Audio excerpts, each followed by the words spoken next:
আসসালামু আলাইকুম রহমতুল্লাহ। আপনাদের প্রিয় কৃষি চ্যানেল চাষিরা কি কৃষি টিপ চ্যানেলে আপনাদেরকে স্বাগতম। আমরা যারা কৃষক আছি তাদের জন্য আজকের এই ভিডিওটা অনেক গুরুত্বপূর্ণ, কারণ এই ভিডিওতে উচ্চ ফলনশীল হাইব্রিড ঝিঙ্গা জাতের সাথে পরিচয় হবে, যে জাতগুলো চাষ করলে আপনারা অন্যান্য জাতের তুলনায় অনেক বেশি ফলন পাবেন। তাই এই সংক্ষিপ্ত আকারের ভিডিওটা স্কিপ না করে সম্পূর্ণ দেখতে থাকুন, আশা করি অনেক লাভ হবে। মূল ভিডিও আলোচনা করা যাক। কৃষক বন্ধু, ভালো ফলন যদি পেতে চাই অবশ্যই কিন্তু ভালো মানের জাত নির্বাচন করে চাষ করতে হবে, কারণ আমরা যতই পরিচর্যা করি না কেন উন্নত মানের জাত ছাড়া কিন্তু আমরা ভালো ফলন পাবো না, এবং অনেক পরিমাণে রোগ বালাই এবং পোকামাকড়ের সম্মুখীন হতে হবে। এখন ভালো মানের তিনটি জাতের সাথে উচ্চ ফলনশীল জাতের সাথে পরিচিত হই। 1 নম্বর ঝিঙ্গার জাত, লাল তিল কোম্পানির হিরো। এই জাতটা কিন্তু বাংলাদেশে অনেক জনপ্রিয়। আপনারা যারা সবজি চাষবাস করে থাকেন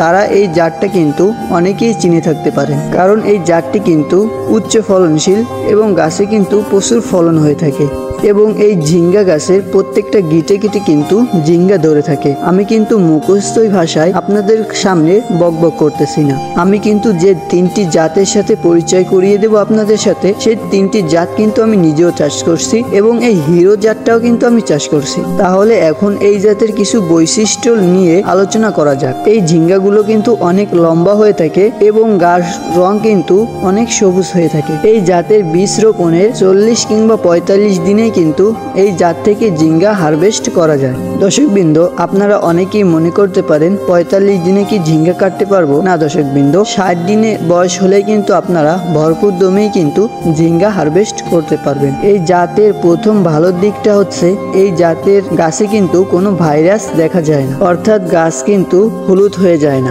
গাছ ভাইরাস হয়ে যাওয়া এই সমস্যাটা কিন্তু অনেক ভয়ানক একটি সমস্যা। গাছ যদি ভাইরাস হয়ে যায় এর কিন্তু ভালো ট্রিটমেন্ট নাই, এবং যে কোনো জমিতে যদি একবার একটি গাছ ভাইরাস হয়ে যায় তাহলে কিন্তু সেই জমিটা কিন্তু ফুলি সম্পূর্ণ গাছগুলোই কিন্তু ভাইরাস হয়ে যায়। সেদিক থেকে কিন্তু এই জাতটা ভালো মনে করা যায়, সেক্ষেত্রে আপনারাও চাষ করতে পারেন, এবং এই জাতটাই কিন্তু ভালো ফলন দিয়ে থাকে। এই বীজ কোথায় পাবেন? আপনাদের বাড়ির নিকটে যে কোনো বীজের দোকানেই কিন্তু এই জাতটা পাওয়া যাবে, কারণ লাল তীর কোম্পানির জাতটা, এই লাল তীর কোম্পানি কিন্তু বাংলাদেশে অনেক জনপ্রিয়, যার কারণে কিন্তু প্রত্যেক দোকানেই কিন্তু এই জাতটা পাওয়া যাবে। তবে কৃষক বিন্দু, এই বিসি রোপণ পদ্ধতি, বিসি কিভাবে রোপণ করতে হয় এবং কখন কি সার ব্যবহার করতে হয়, কখন কি পোকার উপদ্রব হলে তার আগে ট্রিটমেন্ট করতে হয়, চিকিৎসা নিতে হয়, সেই বিষয়ে কিন্তু এই সপ্তাহে এই চ্যানেলে একটা ভিডিও দেবো। আপনি চাইলে কিন্তু আমার এই চ্যানেলটি সাবস্ক্রাইব করে রাখতে পারেন, যার কারণে আমি ভিডিও ছাড়ার সঙ্গে সঙ্গে আপনার কাছে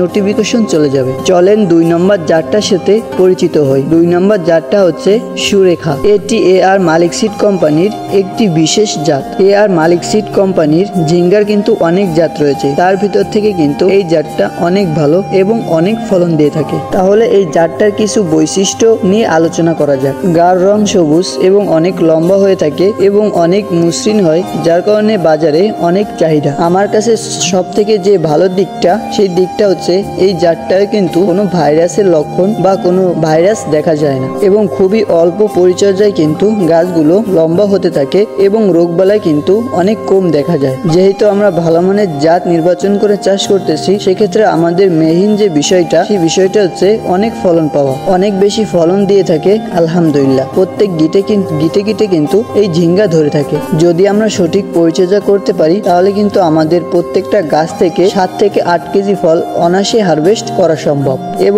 এবং গড় হিসেবে 5 থেকে 6 কেজি ফল অনায়াসেই কিন্তু এই 3টে জাত থেকে হারভেস্ট করা যাবে। এবং এই জাতটাও কিন্তু 40 কিংবা 45 দিনেই কিন্তু ফল দেখা যাবে, অর্থাৎ 40 দিনেও কিন্তু ফল পড়তে পারে। তাহলে 3 নম্বর জাতের সাথে পরিচিত হই। 3 নম্বর জাতটা হচ্ছে, তার আগে আপনাদের সামনে আমি একটু বকবক করি। সেটা হচ্ছে দর্শকবৃন্দ, আমি কিন্তু এই চ্যানেলে কৃষি বিষয়ক ভিডিও আপলোড করে থাকি প্রত্যেক দিন। কখন কি কীটনাশক দিতে হবে, কখন কি সার ব্যবহার করলে গাছে প্রচুর ফলন হবে। দর্শকবৃন্দ, আপনারা যদি পাশে না থাকেন তাহলে কিন্তু আমি আগাতে পারবো না, যার কারণে কিন্তু পাশে থাকতে হলে অবশ্যই আমার চ্যানেলটি সাবস্ক্রাইব করে দিতে হবে। দর্শকবৃন্দ, আপনাদের মাঝে যে বিষয়গুলো আমি শেয়ার করি সেই বিষয়ে কিন্তু আমার কোনো বই থেকে শিক্ষা নিয়ে না, আমি নিজে চাষ করি, সে থেকে যে অভিজ্ঞতা অর্জন করি। আমি কিন্তু 5 বছর ধরে সবজি চাষবাস করে থাকি। এই চাষের ভিতর থেকে যে জ্ঞান বা যে দক্ষতা অর্জন করেছি সেই বিষয় কিন্তু আপনাদের মাঝে শেয়ার শেয়ার করি। 3 নম্বর জাতটা হচ্ছে অসীম। এই জাতটা হচ্ছে ইস্পাহানি কোম্পানির অসীম জাত।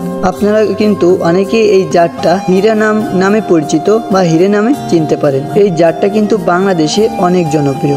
আপনাদের মাঝে আগে যে 2টি জাতের কথা শেয়ার করছি সেই জাত থেকেও কিন্তু এই জাতটা অনেক জনপ্রিয় এবং এই জাতটা কিন্তু অনেক ফলন দিয়ে থাকে।